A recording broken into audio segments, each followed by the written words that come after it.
students, welcome to Detail Chronicles by Abram IAS Academy. So, in this Detail Chronicles, we'll be learning about a detailed topic called predatory pricing.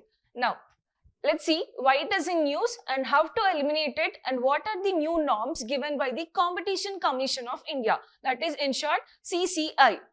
First of all, you can see the image here. This is the big retailer which is costing less amount for $4 or 4 rupees.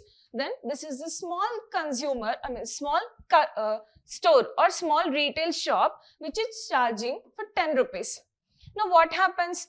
The customers or consumers will be attracted to this big retail shops. Clear? They are big retail shops where they are keeping very less cost. But here it is small store which is selling for the more cost. Now what happens? Consumers will be attracted to these big stores because there is a less cost. Clear? That is same exactly the concept of predatory pricing. Now, why this is in use? Basically, it is in use because the Competition Commission of India, that is CCI, have notified new definitions to curb the predatory pricing. See, remember in prelims, simply they may ask what is predatory pricing and give 4 options directly, or in mains there is a possibility chance of question that what is predatory pricing and what are the curbs or norms given by Competition Commission of India to eliminate this or to reduce this. Clear? Now let's see the predatory pricing with a simple example. Consider 2 shops, X and Y, where X is the big shop, big shop, and Y is the small shop. Now first, at the same level, both decides to sell a pizza. This is an example. Both sells to decide a pizza at rupees 300. The next what happens? This big shop, that is X, will see that it will sell for 150 rupees, half of the cost. But what happens to Y? Y will sell same at the cost of 300 itself.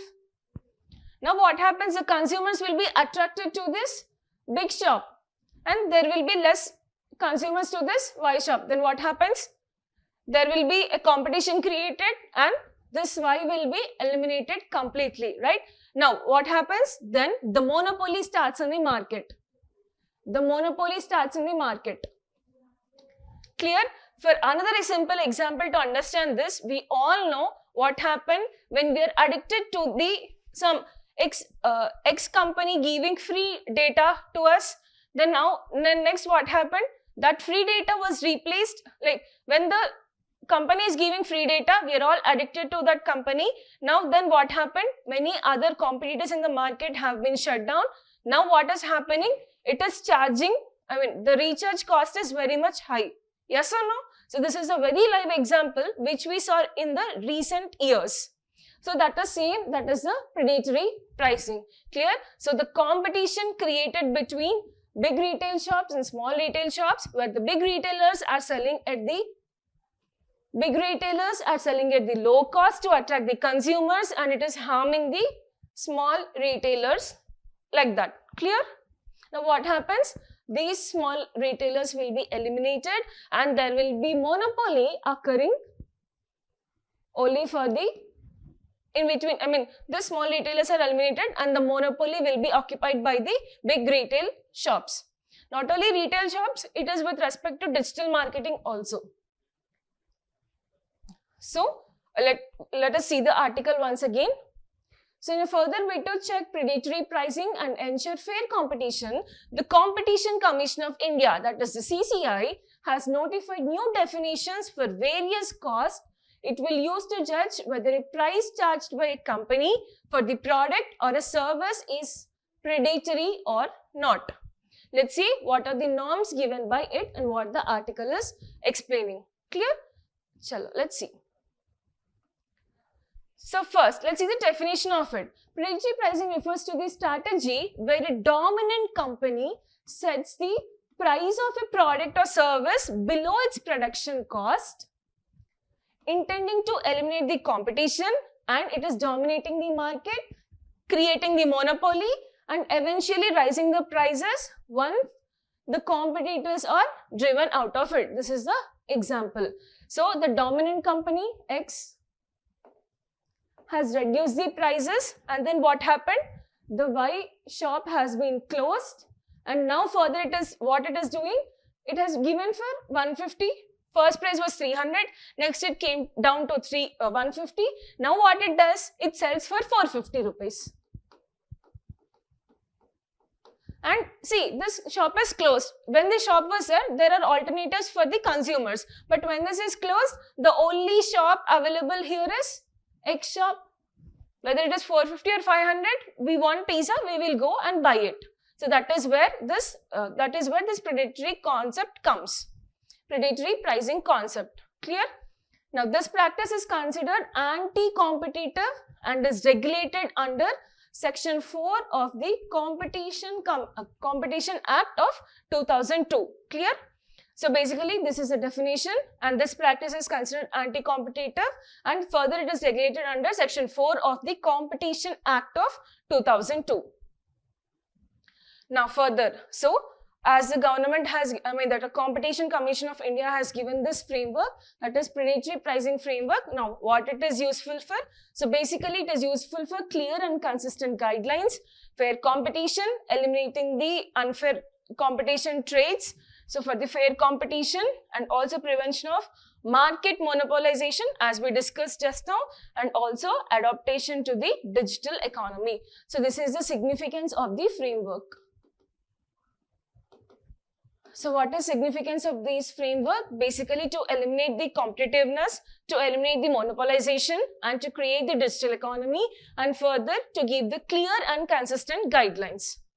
Now next, let's see the key features of this article. Let's see the key features, what the Competition Commission of India is telling. So basically, it has been given the new cost definition. What is that? Once after seeing this, let's see an example. So basically, the CCI has been notified. The notification defines that the cost of a good or a service as its average variable cost. What is average variable cost here? Average variable cost is nothing but total variable cost by total output over a specific period. Okay, let me explain this. So that is total variable cost. You can see here. So the definition is, the notification defines the cost of a good or service as its average variable good. Now what is average variable good? It is total variable cost by total output. So let me write this once. Average variable cost is equals to total variable cost by total products. Clear? See, variables here are nothing but variables which can vary. That means there are the products which are static, which doesn't change. Static. So what are the variable products with respect to the cost here? For if you're taking pizza an example, the variables are pizza dough, vegetables, the sauces used for it, right, etc. These are variable. That means it changes the price accordingly. But what are the static things here? So the static things here are rent of the like the building, and next is like salaries to the workers. Clear? The equipment used to prepare the pizzas. Equipment, this is one-time investment.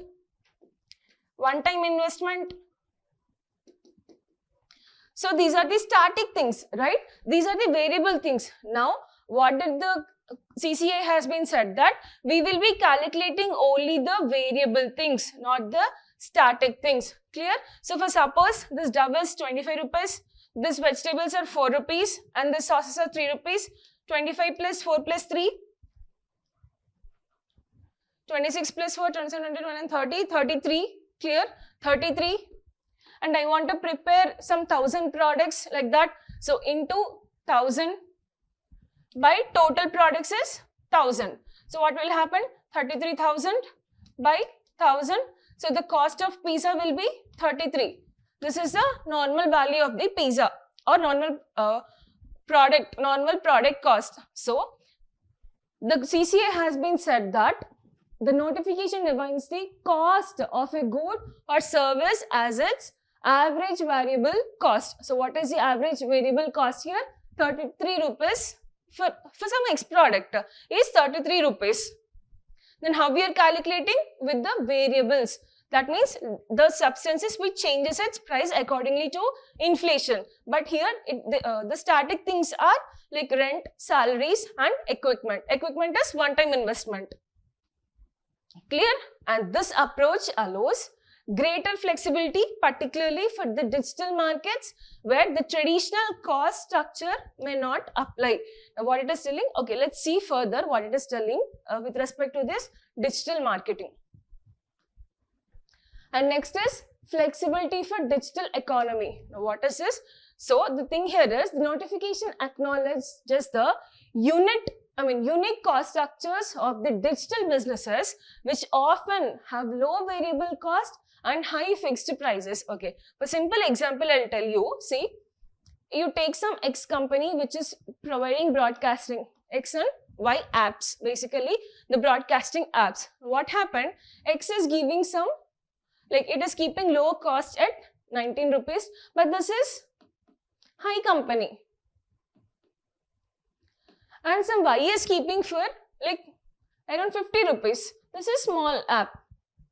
Recently developed. Now what happens? The price will be attracted, the consumers will be attracted to whom? To this X company which is providing for 19 rupees of service, and the consumers will be attracted to this. So basically now the CCI has been telling that, see, do not do like this. The variables cost will be less for some companies and less for other companies. So now CCI has been said, it has been notified that the unique cost structure of digital businesses which often have low variable cost and high fixed cost. Then further, it provides the CCI with the flexibility to consider the innovative business models, networking efforts and also data-centric pricing strategies when evaluating predatory conduct. So it is telling to the digital marketing or digital economy or app-based economies or online platforms that do not keep such predatory prices. It may lead, it will affect the low retailers, shops or low digital providers. Clear? What is that? Okay, sector agnostic approach. What is sector agnostic approach? In previous years, there was only one definition for all the sectors, but now CCI has been given different definitions to different sectors. See, service sector and goods sector is not similar. Clear? So it has been given different sectors for different it has been given different definitions for different sectors. For example, it has been given one definition for the goods market and also for the service market differently. So it is telling that unlike earlier approach that suggests the sector specific cost definitions, the new framework is sector agonist. That is, for different sectors, different definitions and rules have been given now. So it avoids the predefined cost metrics for different industries instead of opting for case-by-case assessment. That means it has been eliminated the one size fits all kind of rules. Clear? So one size doesn't fit for all. So the same way, there are being given different definitions and different frameworks for different industries. Clear? Now, next let's learn about the Competition Commission of India. See, only the three norms have been changed. One is with respect to definitions, one is with respect to the digital economy boosting, and one is with respect to the what are the predatory pricings, how to eliminate it in the market. That is all about that article. Now, as a value addition, let's learn about the Competition Commission of India. So, Competition Commission of India is a principal regulatory body which is responsible for enhancing the competitive laws in India. And further, it was established in the year 2002, like Competition Act of 2002, but it has come into effect in the year of 2009. Clear? The act was done in the 2002, but further it has been come into act in the year 2009. Who is the appointing authority? Central government is the appointing authority. Now, what is the composition of it? Basically, it consists of one chairman and multiple members, which are, who are appointed by the central government of India. Remember, the appointing authority is the central government itself. It consists of one chairman and multiple members. So, it has come into the effect by Competition Act of 2002, and further it has come into the picture. It is operational since the year 2009. And further, what are the functions of the CCI? See, the very first major function is elimination of competition. Clear? That is competition laws, unfair competition laws. So, eliminating the anti-competitive practices. Clear? It prevents and prohibits the anti-competitive practices, and further it is promoting and sustaining the competition. It promotes a healthy competition without the monopolization. Clear? And next, it also protects the consumers. So, it protects the interest of consumers. See, when there is a predatory pricing, there are two negatives. One negative is for the small retailers and other negative is the consumers also. Because when there is no alternative for us, what will happen? See, for example, e-commerce industry. We are all students, right? We are all UPSC students. If we take one book and that book cost 450 in e-commerce, that e-commerce platforms, the same book in bookshops, the cost will be 600. This is an unfair practice. Now you will buy in online rather than with the retail shop. Clear? So this is the unfair competition. So CCI even observes this and saves the consumers and also the retail shops and consumers. Now what happens in the later years? See, as we are all addicted to the e-commerce, after eliminating this bookshop, what happens? This will increase its price to 700. Now there is no alternative for us. What we'll do? We'll only buy the books from this e-commerce platforms. Clear? So this is what the predatory pricing.